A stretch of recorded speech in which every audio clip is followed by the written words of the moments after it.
हाल के टाइम में अंतर्राष्ट्रीय बाजार में क्रिप्टो करेंसी फिर से एक बार रफ्तार पकड़ती नजर आ रही है। जैसे बिटकॉइन की बात कर लीजिए, ये करीबन 6.8% की तेजी के साथ बढ़ रही है।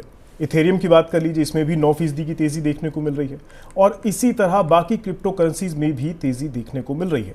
और इस तेजी के पीछे है डोनाल्ड ट्रंप का क्रिप्टो को समर्थन, जिससे आरबीआई की चिंताएं बढ़ गई हैं। आप जानते ही हैं कि भारत में क्रिप्टो का जो है मान्यता नहीं दी गई है, अभी तक इसको लेकर कोई मान्यता नहीं है, कोई नियम नीति लागू नहीं हुई है। लेकिन भारत में लोग कम नहीं हैं जिनके पास क्रिप्टो करेंसी मौजूद ना हो।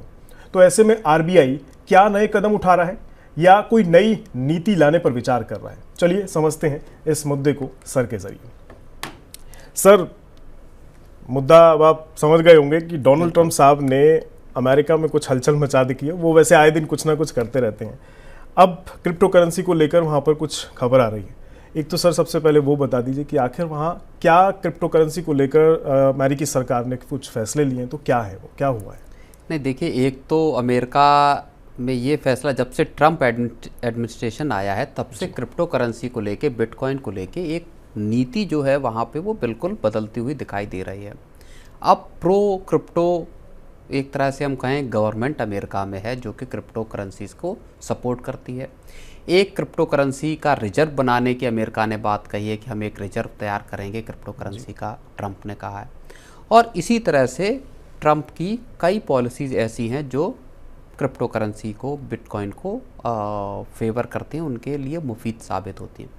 कई उन्होंने अपने एडमिनिस्ट्रेशन में ऐसे लोगों को भर्ती किया है जो कि प्रो क्रिप्टो करेंसी को लेकर जिनका समर्थन जग जाहिर रहा है। उसमें SEC के एक मेंबर हैं, वो हैं, और भी कई लोग हैं। तो उस तरह के तो अमेरिकन पॉलिसी जो है हाल के वक्त में वो क्रिप्टो करेंसीज़ के फेवर में आई है, बिटकॉइन के फेवर में आई। और इसी वजह से इस साल अब तक अगर आप देखेंगे तो बिटकॉइन का ही प्राइस जो है वो 24% उसने रिटर्न दिया है।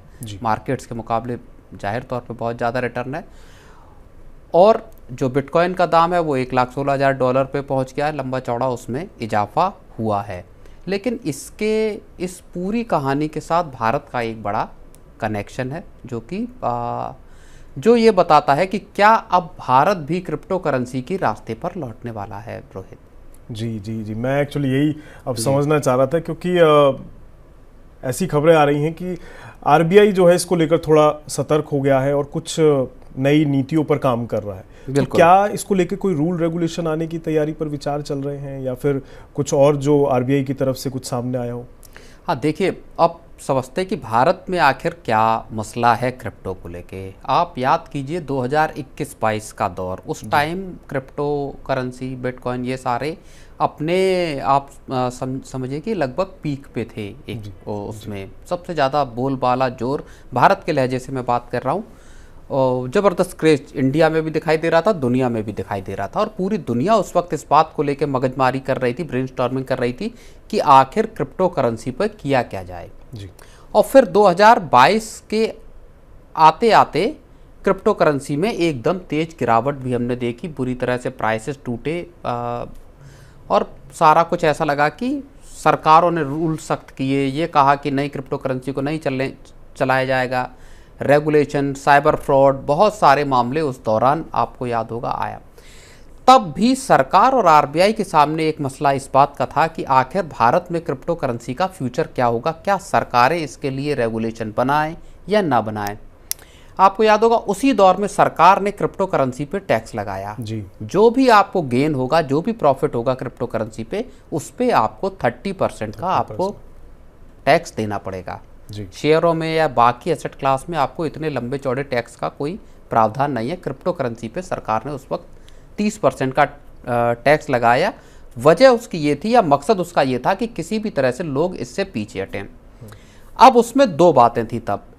एक ये थी कि आरबीआई आउटराइटली रिजेक्ट कर रहा था क्रिप्टो करेंसी को कि हमको क्रिप्टो करेंसी इस देश में नहीं चाहिए। और इसी वजह से आरबीआई ने एक सीबीडीसी या सेंट्रल बैंक डिजिटल करेंसी करके एक प्रोजेक्ट अपना शुरू किया 2022 में, जिसमें रिटेल और होलसेल दोनों तरीके से ई-रुपी या डिजिटल करेंसी आरबीआई ने लॉन्च की। और आरबीआई ने कहा कि साहब आपके पास डिजिटल करेंसी है, हम इसका इस्तेमाल करेंगे। सरकार इसके उलट ये चाहती थी कि हम एक रेगुलेटरी फ्रेमवर्क बनाएं जिसके तहत हम क्रिप्टो करेंसी को लेके आए, ताकि लोग एक वैलिड तरीके से क्रिप्टो करेंसी में ट्रेड कर सकें, उसे एक एसेट क्लास के तौर पे देख सकें। मतलब सवाल इस बात के भी उठे कि क्या क्रिप्टो करेंसी एक एसेट क्लास है या नहीं है, इसको लेके भी लंबी चौड़ी बहस चलती रही। अब ऐसा लगता है जब ट्रंप सरकार फेवरेबल लगातार फैसले ले रही है क्रिप्टो करेंसी को, ट्रंप की फैमिली के इंटरेस्ट हैं क्रिप्टो करेंसी बिजनेस में, एक ETF लॉन्च करने की बात आ रही है, उसकी संभावनाओं को वो तलाश रहे हैं ट्रंप, और रिजर्व बनाने की बात आई, ये तमाम चीज़ें हैं। तो अब इस सब को देखते हुए अभी RBI के गवर्नर संजय मल्होत्रा की पार्लियामेंट्री पैनल के सामने उनकी एक पेशी थी हाल में। उस पेशी में उनसे क्रिप्टो करेंसी के फ्यूचर, उसके रेगुलेटरी फ्रेमवर्क को लेकर सवाल किए गए। वहाँ उन्होंने जो बयान दिया है, जो बात कही है सोर्सेस के हवाले से, मीडिया में खबरें छपी हैं, उन्होंने कहा है कि हमारी दुनिया भर में जो डेवलपमेंट हो रहे हैं क्रिप्टो करेंसी को लेके, इस पर RBI की नज़र है, हमारी लगातार मॉनिटरिंग इस चीज़ पे है। दूसरी जो बात कही और महत्वपूर्ण बात कही, उन्होंने कहा कि एक हम पेपर पे काम कर रहे हैं, जो रेगुलेटरी तरह से समझ लीजिए, उस पे एक कंसल्टेशन पेपर पे हम काम कर रहे हैं कि आखिर क्रिप्टो करेंसी का भारत में भविष्य क्या हो सकता है, और इस पर काम अभी चल रहा है। इसके बाद इसको लाया जाएगा, पब्लिक किया जाएगा, लोगों के वो लिए जाएंगे इसमें राय मशवरा। लेकिन इस सब के बावजूद उनका एक जो मत है वो इस बात को लेके है कि भारत में चूंकि हम CBDC ले आए हैं जो कि क्रिप्टो करेंसी के जैसा ही है और लोगों को सहूलियत देता है वो, और दूसरा UPI, दोनों ऐसे वो हैं जहां पे आपको पेमेंट करने, बाकी चीज़ों में आपको सहूलियतें मिलती हैं। तो भारत में क्रिप्टो करेंसी को लेके कोई बहुत ज़्यादा जोर देने या उसको लेकर आने की ऐसी कोई ज़रूरत नहीं है। तो रिजर्व बैंक का रुख अभी भी अपने पहले वाले रुख पे ही है कि क्रिप्टो करेंसी को लेके हमको बहुत सतर्क रहने की ज़रूरत है।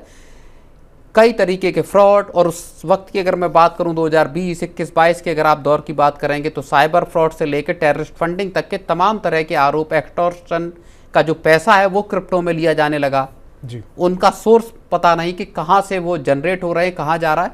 तो इस तरह के जो वो चीज़ें हैं, वो चिंताएं अभी भी सरकार को RBI उससे वाकिफ करा रहा है जी। तो मतलब कुल मिलाकर सरकार जो है इसको लेकर नई नीति लाने की तैयारी में तो है, साथ ही साथ एक तरीके से कहा जाए कि कंपैरेटिवली हमारे पास ऑलरेडी एक क्रिप्टो करेंसी के तौर पे एक CBDC है। बिल्कुल। अब CBDC में देखिए मसला ये है, भले RBI कह रहा है कि हमारे पास क्रिप्टो करेंसी जैसी एक करेंसी है, ब्लॉकचेन पे आधारित है CBDC भी, लेकिन क्या CBDC की आप ट्रेडिंग कर सकते हैं? क्या CBDC को जैसे क्रिप्टो करेंसी का इस्तेमाल या बिटकॉइन या एथेरियम जो भी सोलाना जितने भी हैं उनका इस्तेमाल लोगों ने ट्रेडिंग के लिए किया, एक्सचेंजेस के जरिए उनकी ट्रेडिंग हुई, लोगों ने उनमें इन्वेस्ट किया और वहाँ रिटर्न मिले। जैसे मान लीजिए बिटकॉइन का ही बता रहे हैं कि अब इस साल अब तक 24% का रिटर्न मिला जी। क्या CBDC उस तरह से काम करेगा? क्या एक इन्वेस्टमेंट का टूल के तौर पे CBDC काम कर सकता है? ये एक सवाल है। लेकिन मोटे तौर पर अगर आप देखिए तो अमेरिका का जो रुझान है क्रिप्टो करेंसी को लेके, उससे भारत में एक हलचल इस बात को लेके पैदा हो रही है, और जो RBI गवर्नर की पार्लियामेंट्री जो फाइनेंस को लेके जो पैनल है उसके सामने जो उनकी पेशी हुई, उसमें जो बात निकल के आई, ये हो सकता है कि आने वाले वक्त में हम एक कंसल्टेंट पेपर देखें और उसके बाद हो सकता है एक रेगुलेटरी फ्रेमवर्क सरकार और RBI मिलकर बनाए, और इस तरह से क्रिप्टो करेंसी के भारत में वापसी का रास्ता खुलता हुआ दिखाई दे सकता है। ये एक संभावना अभी है जी। तो फिलहाल एक संभावना ज़रूर बनती दिखाई दे रही है कि क्रिप्टो करेंसी के लिए भारत में फिर से एक रास्ते खुल सकते हैं। मानने ज़रूर नहीं है, लेकिन हाँ टैक्स ज़रूर लगता है इसके ऊपर, तो ये एक बात सोचने वाली है।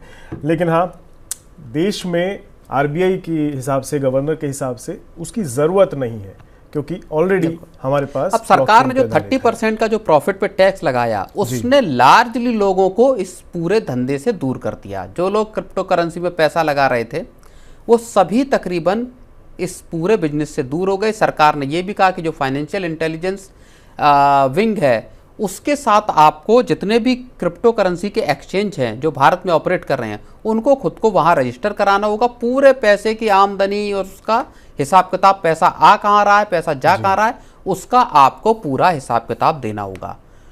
तो सरकार ने उस वक्त फिर इतनी सख्ती की कि ज़्यादातर जो क्रिप्टो में ट्रेड करते थे उन सबको मजबूरी में उससे दूर होना पड़ा। तो फिलहाल लेकिन अब सवाल इस बात का भी कि क्या सरकार अब रियायत देगी, क्योंकि अमेरिका इस मामले में एक पहले तो इनको ट्रम्प साहब भी इसके कोई खास फेवर में तो थे नहीं, फिर अब अचानक दोबारा से उनका और गया। उनका फैमिली बिजनेस का भी इंटरेस्ट उसमें दिखाई दे रहा है।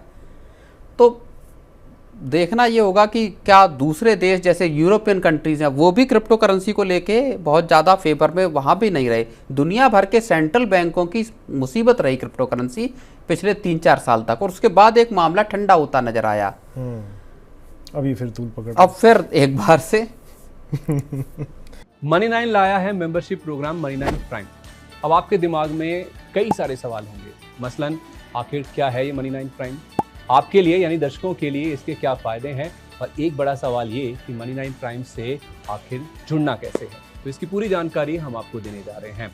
Money9 प्राइम में 3 प्लान होंगे, इकोनॉमी, स्टैंडर्ड और VIP। तो फटाफट ज्वाइन कीजिए YouTube पर Money9 प्राइम। ज्वाइन करने के लिए Money9 के YouTube पेज पर जाइए, होम पेज पर मिलेगा ज्वाइन बटन, इसे क्लिक करें, अपनी पसंद का प्लान चुनें और बस हो गया, अब आप रहेंगे सबसे आगे।